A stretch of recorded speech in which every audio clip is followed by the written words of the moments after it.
आप सभी श्री कृष्ण भक्तों को नमस्कार। स्वागत है अनुकरणीय सनातन पर। आज मैं आपको श्रीमद् भगवत गीता के 7वें अध्याय का महात्म्य सुनाने जा रही हूँ।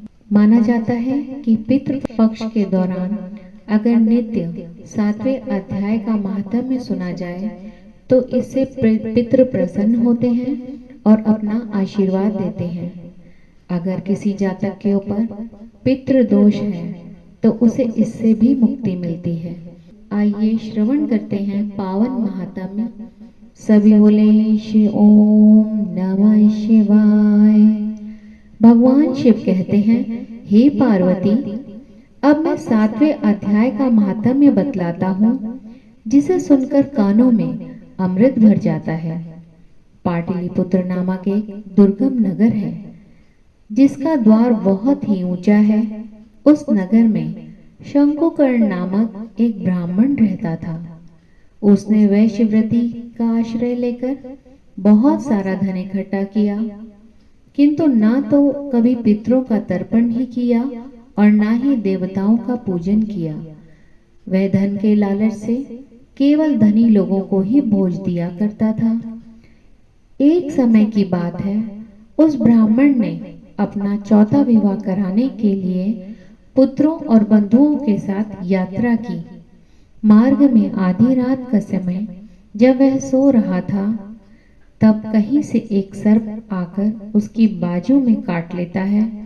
उसके काटते ही ऐसी अवस्था हो जाती है उसकी कि कोई मणि, मंत्र और औषधि आदि से उसके शरीर की रक्षा नहीं हो सकी और तत्पश्चात कुछ ही क्षणों में उसके प्राण पखेरु उड़ गए और वह प्रेत बन गया। फिर बहुत समय के बाद वह प्रेत सर्प योनि में उत्पन्न हुआ। उसका मन धन की लालसा से बंधा हुआ था। उसने पूर्व वृतांत को स्मरण करके सोचा, मैंने घर के बाहर करोड़ों की संख्या में अपना धन जो जमीन में गाड़ रखा है, उससे इन पुत्रों को वंचित करके स्वयं ही उसकी रक्षा करूंगा।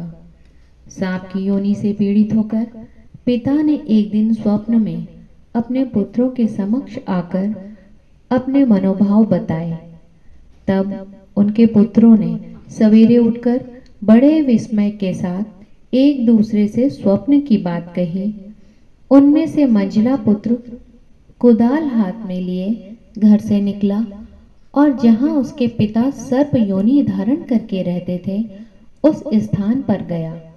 यद्यपि उसे धन के स्थान का ठीक ठाक पता नहीं था, किंतु फिर भी कुछ चिन्हों की सहायता से उसने ठीक निश्चय कर लिया और लोक बुद्धि से वहां पहुंच गया। वहां पहुंचकर बिल को खोदना आरंभ किया। तभी एक बड़ा भयानक सर्प प्रकट हुआ और बोला, अरे मूर्ख, तू कौन है? किस लिए आया है? यह बिल क्यों खोद रहा है? किसने तुझे भेजा है? पुत्र बोला, पिताजी, मैं आपका पुत्र हूँ। मेरा नाम शिव है। मैं रात्रि में देखे हुए स्वप्न से विस्मित होकर यहाँ का धन लेने के लिए आया हूँ। तब पिताजी बोले, यदि तू मेरा पुत्र है तो मुझे शीघ्र ही बंधन से मुक्त कर। मैं अपने पूर्व जन्म के गाड़े हुए धन के लिए सर्प योनि में उत्पन्न हुआ हूँ। तब पुत्र बोला, पिताजी, आपकी मुक्ति कैसे होगी?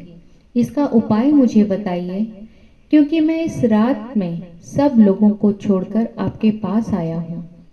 पिताजी बोले, बेटा, गीता के अमृत रूपी 7वें अध्याय को छोड़कर मुझे मुक्त करने में तीर्थ, दान, तप और यज्ञ भी असमर्थ हैं। केवल गीता का 7वां अध्याय ही प्राणियों के जरा, मृत्यु आदि दुखों को दूर करता है।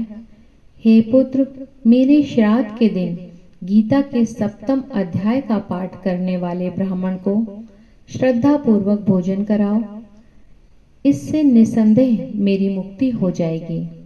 हे वत्स, अपनी शक्ति के अनुसार पूर्ण श्रद्धा के साथ वेद विद्या में प्रवीण अन्य ब्राह्मणों को भी भोजन कराना।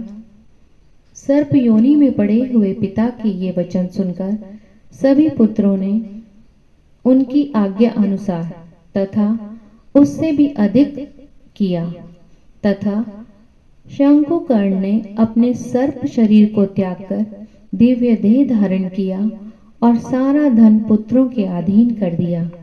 पिता ने करोड़ों की संख्या में जो धन उनमें बांट दिया था, उससे वे पुत्र बहुत प्रसन्न हुए। उनकी बुद्धि धर्म में लगी हुई थी, इसलिए उन्होंने बावनी, कुआं, पोखर, यज्ञ तथा देव मंदिर के लिए उस धन का उपयोग किया और धर्मशाला भी बनवाई। तत्पश्चात 7वें अध्याय का सदा जप करते हुए उन्होंने मोक्ष प्राप्त किया। तब श्री महादेव जी बोले, हे पार्वती, यह तुम्हें 7वें अध्याय का महात्म्य बतलाया है, जिसके श्रवण मात्र से मानव सब पापों से मुक्त हो जाता है। सभी बोले, भोले शंकर भगवान की जय, कृष्ण भगवान की जय। भगवान श्री कृष्ण जी से विनम्र प्रार्थना है कि हे भगवान, आपका जो भी भक्त इस पावन महात्म्य को सुन रहा है, आप उनके पितरों को मोक्ष प्रदान करते हुए जातक के जीवन के सभी कष्टों को दूर करने की कृपा करें। आप सभी का इस महात्म्य को सुनने के लिए धन्यवाद।